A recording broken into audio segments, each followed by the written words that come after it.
Well, well, well, look what we got. We got a hydraulic cloth for the skid steer.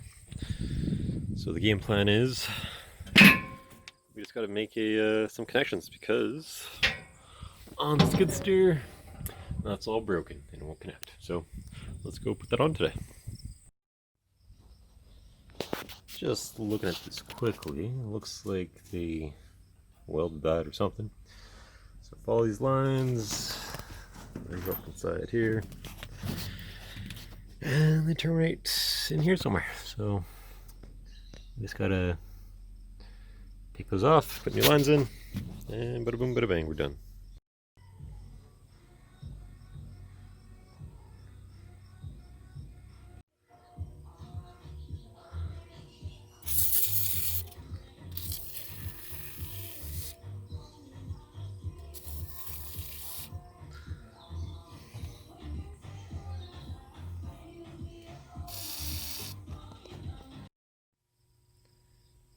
Now that looks pretty good. And that doesn't look good at all. But you know what? It works.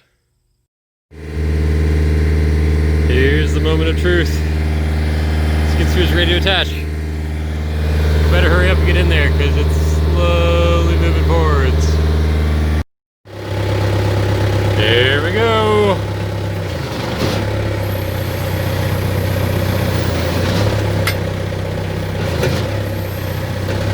Well, I'll be. Look at that. It works.